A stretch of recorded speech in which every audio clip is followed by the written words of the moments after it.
পড়ছি রবীন্দ্রনাথ ঠাকুরের লেখা ছোট গল্প ভিখারিণী। প্রথম পরিচ্ছেদ। কাশ্মীরের দিগন্তব্যাপী জলস্পর্শী শৈলমালার মধ্যে একটি ক্ষুদ্র গ্রাম আছে। ক্ষুদ্র ক্ষুদ্র কুটিরগুলি আধার আধার ঝোপঝাপের মধ্যে প্রচ্ছন্ন। এখানে সেখানে শ্রেণীবদ্ধ বৃক্ষছায়ার মধ্য দিয়া একটি দুইটি শীর্ণকায় চঞ্চল ক্রীড়াশীল নির্ঝর গ্রাম্য কুটিরের চরণসিক্ত করিয়া ক্ষুদ্র ক্ষুদ্র উপলগুলির উপর দ্রুত পদক্ষেপ করিয়া এবং বৃক্ষচ্যুত ফুল ও পত্রগুলিকে তরঙ্গে তরঙ্গে উলটপালট করিয়া নিকটস্থ সরোবরে লুটাইয়া পড়িতেছে। দূরব্যাপী নিস্তরঙ্গ সরসী লাজুক উষার রক্তরাগে সূর্যের হেমময় কিরণে সন্ধ্যার স্তর বিন্যস্ত মেঘমালার প্রতিবিম্বে পূর্ণিমার বিগলিত জ্যোৎস্না ধারায় বিভাসিত হইয়া শৈললক্ষ্মীর বিমল দর্পণের ন্যায় সমস্ত দিনরাত্রি হাস্য করিতেছে। ঘন বৃক্ষবেষ্টিত অন্ধকার গ্রামটি শৈলমালার বিজন ক্রোড়ে আধারের অবগুণ্ঠন পড়িয়া পৃথিবীর কোলাহল হইতে একাকী লুকাইয়া আছে। দূরে দূরে হরিৎ শস্যময় ক্ষেত্রে গাভী চরিতেছে। গ্রাম্য বালিকারা সরসী হইতে জল তুলিতেছে। গ্রামের আধার কুঞ্জে বসিয়া অরণ্যের ম্রিয়মাণ কবি বউ কথাকৌকে মর্মের বিষণ্ণ গান গাহিতেছে। সমস্ত গ্রামটি যেন একটি কবির স্বপ্ন। এই গ্রামে দুটি বালক বালিকার বড়ই প্রণয় ছিল। দুইটিতে হাত ধরাধরি করিয়া গ্রাম্য স্ত্রীর ক্রোড়ে খেলিয়া বেড়াইত। বকুলের কুঞ্জে কুঞ্জে দুইটি অঞ্চল ভরিয়া ফুল তুলিত। শুকতারা আকাশে ডুবিতে না ডুবিতে উষার জলদমালা লোহিত না হইতে হইতেই সরসীর বক্ষে তরঙ্গ তুলিয়া ছিন্ন কমল দুটির ন্যায় পাশাপাশি সাঁতার দিয়া বেড়াইত। নীরব মধ্যাহ্নে স্নিগ্ধ তরুচ্ছায়ায় শৈলের সর্বোচ্চ শিখরে বসিয়া ষোড়শ বর্ষীয় অমর সিংহ ধীর মৃদুল স্বরে রামায়ণ পাঠ করিত। দুর্দান্ত রাবণ কর্তৃক সীতাহরণ পাঠ করিয়া ক্রোধে জ্বলিয়া উঠিত। দশম বর্ষীয়া কমল দেবী তাহার মুখের পানে স্থির হরিণনেত্র তুলিয়া নীরবে শুনিত। অশোকবনে সীতার বিলাপ কাহিনী শুনিয়া পক্ষরেখা অশ্রু সলিলে সিক্ত করিত। ক্রমে গগনের বিশাল প্রাঙ্গণে তারকার দ্বীপ জ্বলিলে সন্ধ্যার অন্ধকার অঞ্চলে জোনাকি ফুটিয়া উঠিলে দুইটিতে হাত ধরাধরি করিয়া কুটিরে ফিরিয়া আসিত। কমলদেবী বড় অভিমানিনী ছিল। কেহ তাহাকে কিছু বলিলে সে অমর সিংহের বক্ষে মুখ লুকাইয়া কাঁদিত। অমর তাহাকে সান্ত্বনা দিলে, তাহার অশ্রুজল মুছাইয়া দিলে, আদর করিয়া তাহার অশ্রুসিক্ত কপালে চুম্বন করিলে বালিকার সকল যন্ত্রণা নিভিয়া যাইত। পৃথিবীর মধ্যে তাহার আর কেহই ছিল না। কেবল একটি বিধবা মাতা ছিল, আর স্নেহময় অমর সিংহ ছিল। তাহারাই বালিকাটির অভিমান, সান্ত্বনা ও ক্রীড়ার স্থল। বালিকার পিতা গ্রামের মধ্যে সম্ভ্রান্ত লোক ছিলেন। রাজ্যের উচ্চপদস্থ কর্মচারী বলিয়া সকলেই তাহাকে মান্য করিত। সম্পদের ক্রোড়ে লালিত পালিত হইয়া এবং সম্ভ্রমের সুদূর চন্দ্রলোকে অবস্থান করিয়া কমল গ্রামের বালিকাদের সহিত কখনো মিশে নাই। বাল্যকাল হইতে তাহার সাধের সঙ্গী অমর সিংহের সহিত খেলিয়া বেড়াইত। অমর সিংহ সেনাপতি অজিত সিংহের পুত্র। অর্থ নাই, কিন্তু উচ্চ বংশজাত। এই নিমিত্ত কমল ও অমরের বিবাহের সম্বন্ধ হইয়াছে। একবার মোহনলাল নামে একজন ধনীর পুত্রের সহিত কমলের বিবাহের প্রস্তাব হয়, কিন্তু কমলের পিতা তাহার চরিত্র ভালো নয় জানিয়া তাহাতে সম্মত হন নাই। কমলের পিতার মৃত্যু হইল। ক্রমে তাহার বিষয় সম্পত্তি ধীরে ধীরে নষ্ট হইয়া গেল। ক্রমে তাহার প্রস্তর নির্মিত অট্টালিকাটি আস্তে আস্তে ভাঙিয়া গেল।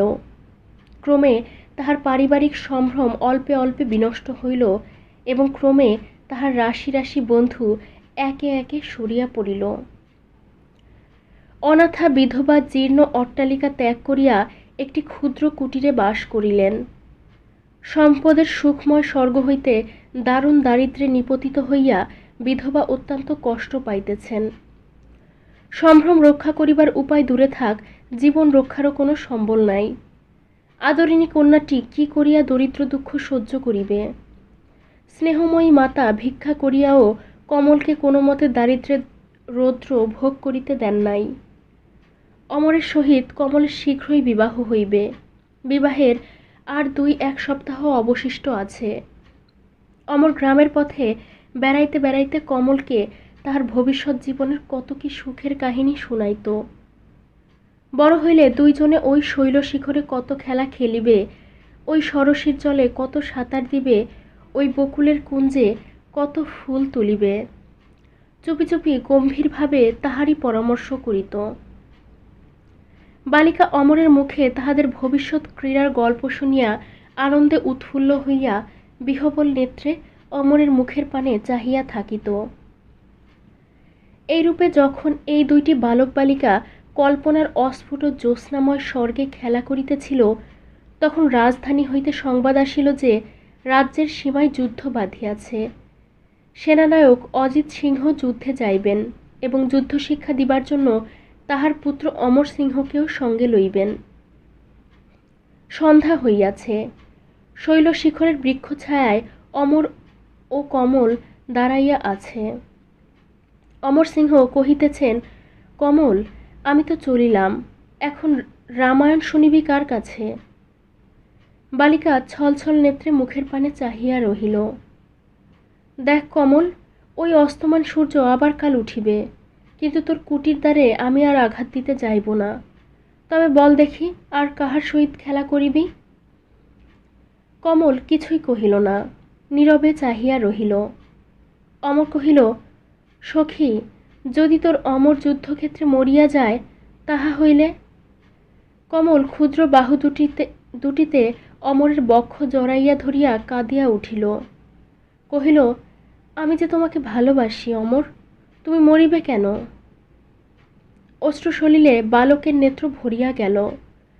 তাড়াতাড়ি মুছিয়া ফেলিয়া কহিল, কমল, আয়, অন্ধকার হইয়া আসিতেছে, আজ এই শেষবার তোকে কুটিরে পৌঁছাইয়া দেই। দুইজনে হাত ধরাধরি করিয়া কুটিরের অভিমুখে চলিল। গ্রামের বালিকারা জল তুলিয়া গান গাইতে গাইতে গৃহে ফিরিয়া আসিতেছে। বন শ্রেণীর মধ্যে অলক্ষিতভাবে একটির পর আর একটি পাপিয়া গাহিয়া গাহিয়া সারা হইতেছে। আকাশময় তারকা ফুটিয়া উঠিল।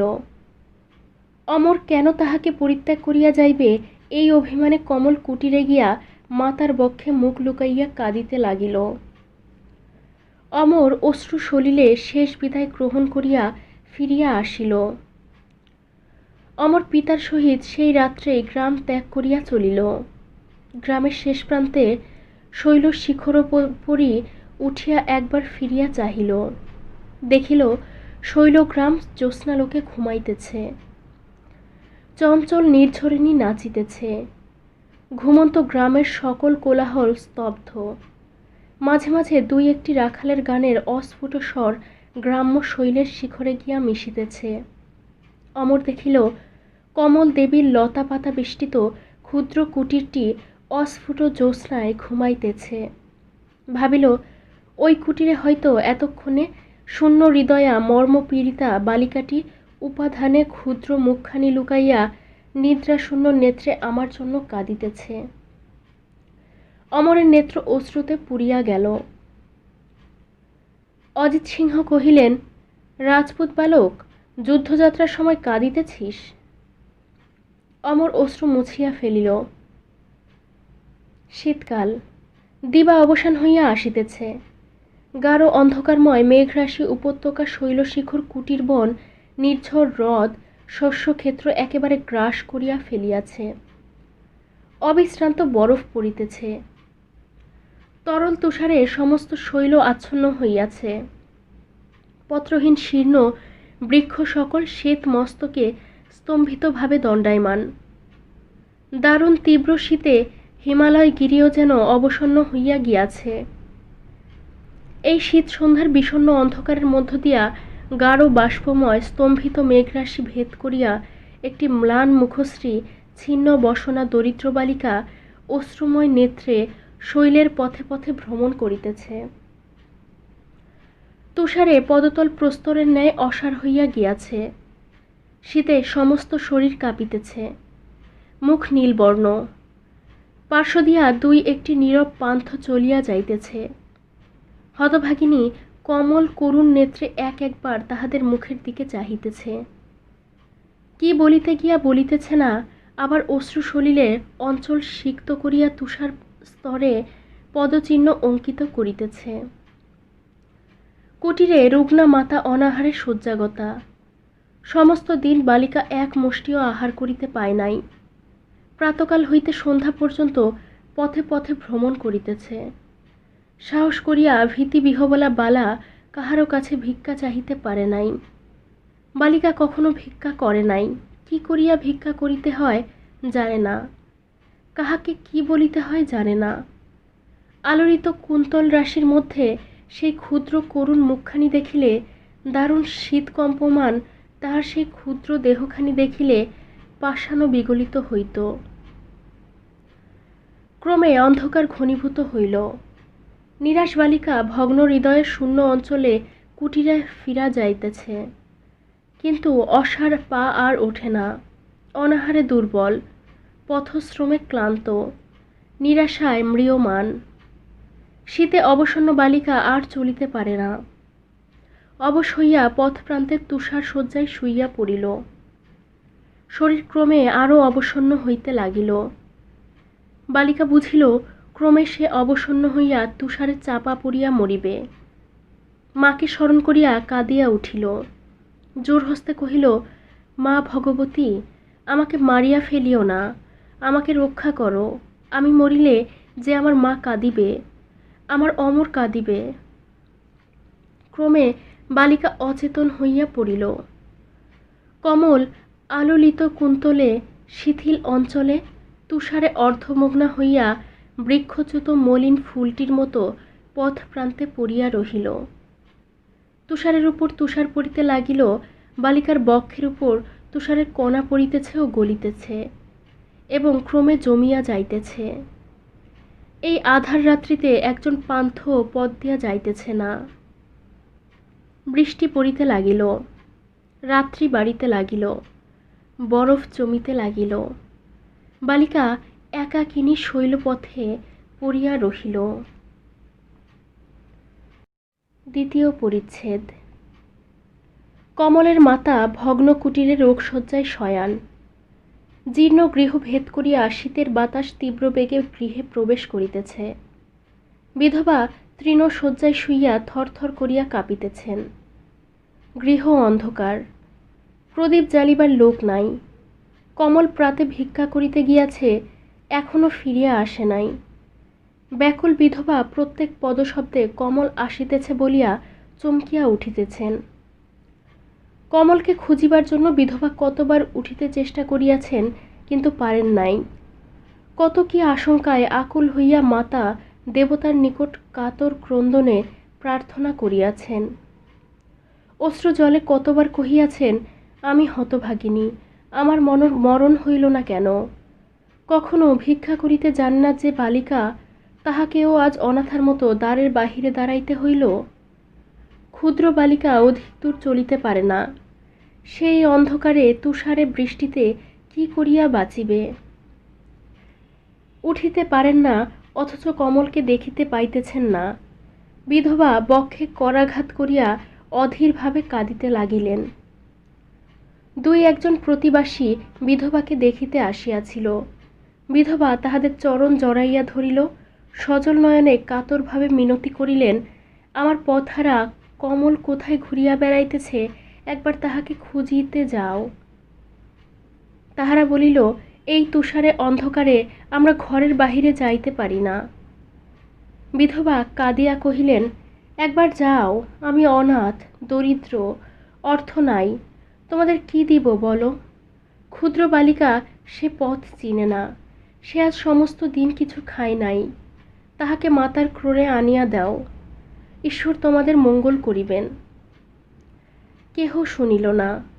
সে বৃষ্টি বজ্রে কে বাহির হইবে, সকলেই নিজ নিজ গৃহে ফিরিয়া গেল। ক্রমে রাত্রি বাড়িতে লাগিল। কাঁদিয়া কাঁদিয়া দুর্বল বিধবা ক্লান্ত হইয়া গিয়াছেন, নির্জীবভাবে শয্যায় পড়িয়া আছেন। এমন সময়ে বাহিরে পদশব্দ শোনা গেল। বিধবা চকিত নেত্রে দ্বারের দিকে চাহিয়া ক্ষীণস্বরে কহিলেন, কমল মা, আইলি? একজন বাহির হইতে রুক্ষ স্বরে জিজ্ঞাসা করিল, ঘরে কে আছে? গৃহ হইতে কমলের মাতা উত্তর দিলেন।